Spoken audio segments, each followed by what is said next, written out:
Hi friends, welcome to யுஹாஸ் kitchen. இன்றைக்கி நம்ம கிச்சனில் பார்க்க போகிறது என்னென்னா ரவா லட்டு எப்படி செய்ய போகிறோன்னு தான் பார்க்க போகிறோம். வாங்க பார்க்கலாம். அதுக்கு நம்ம ஃபஸ்ட்டு 1/2 கிலோ ரவை எடுத்துக்கலாம். எவ்வளோ ரவை எடுத்துக்கிறோமோ அதே அளவுக்கு சர்க்கரை எடுத்துக்கலாம். 50 கிராம் முந்திரி, 50 கிராம் திராட்சை எடுத்துக்கலாம். 50 கிராம் நெய், 3 ஏலக்காய் நல்லா இடித்து எடுத்துக்கலாம். இப்போது ஸ்டவ் ஆன் பண்ணிவிட்டு கடாய் போட்டுக்கலாம். கடாய் நல்லா சூடான அப்புறம் எடுத்து வச்சுருக்கிற நெய்யை சேர்த்துடலாம். நெய் நல்லா காஞ்சப்புறம் எடுத்து வச்சுருக்க முந்திரி திராட்சை போட்டு நல்லா வறுத்துக்கலாம்.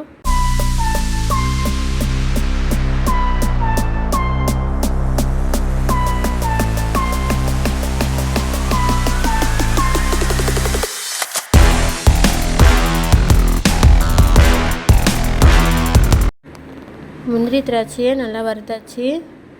இப்போது அது கூடவே எடுத்து வச்சுருக்கிற ரவையை சேர்த்துக்கலாம். சேர்த்துட்டு அதையும் வாசனை வர அளவுக்கு நல்லா வறுத்துக்கலாம்.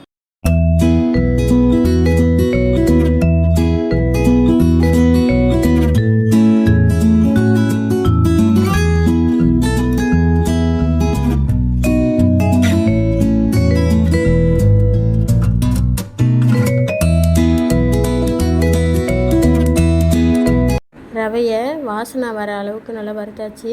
இப்போது வேறு பாத்திரத்தில் மாற்றிட்டு கொஞ்ச நேரம் ஆற விட்டுக்கலாம். வேறு பாத்திரத்தில் மாற்றியாச்சு, கொஞ்சம் நேரம் ஆறட்டும். இப்போ இது கூட இடித்து வச்சுருக்கிற ஏலக்காய் சேர்த்துக்கலாம். அது கூடவே ஒரு பிஞ்ச் அளவுக்கு உப்பு சேர்த்துடலாம். இப்போது நம்ம இந்த கடாயிலேயே சர்க்கரை பாகு காய்ச்சிடலாம். அதுக்கு எடுத்து வச்சுருக்கிற சர்க்கரையை சேர்த்துட்டு அது கூடவே ஒரு 1/2 கிளாஸ் அளவுக்கு தண்ணி சேர்த்துக்கலாம். தண்ணி சேர்த்துட்டு ஸ்டவ்வில் போட்டு நல்லா கிண்டி விட்டுறலாம். ரொம்ப கொதிக்க விடக்கூடாது. ஒரு நூல் பதம் வர வரைக்கும் கொதிச்சா போதும். இப்போ நம்ம செக் பண்ணிக்கலாம். இந்த மாதிரி தொட்டு பார்க்கும்போது ஒரு நூல் மாதிரி வரணும். அப்போ ரெடி ஆகிடுச்சுன்னு அர்த்தம். இப்போ இது கூட நம்ம வறுத்து வச்சுருக்கிற ரவையை சேர்த்துக்கலாம்.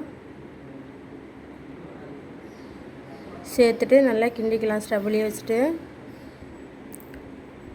நல்லா ஓரளவுக்கு கெட்டியாக வர வரைக்கும்.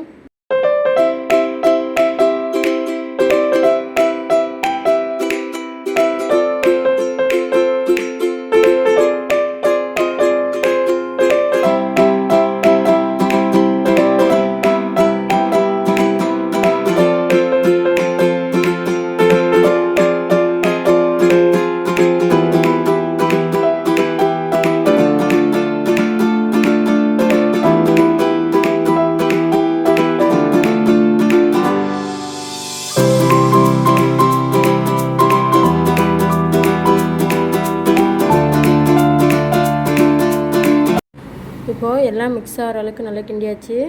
ஸ்டவ்வை ஆஃப் பண்ணிவிட்டு கொஞ்சம் நேரம் ஆற விட்டுக்கலாம். இந்த மாதிரி கையில் நெய் எடுத்துக்கிட்டு எல்லாத்தையும் நம்ம உருண்டை பிடிச்சிக்கலாம். ரொம்ப ஆற விடக்கூடாது. லைட் சூட்லேயே எல்லாத்தையும் இது மாதிரி உருண்டை பிடிச்சி வச்சுக்கலாம்.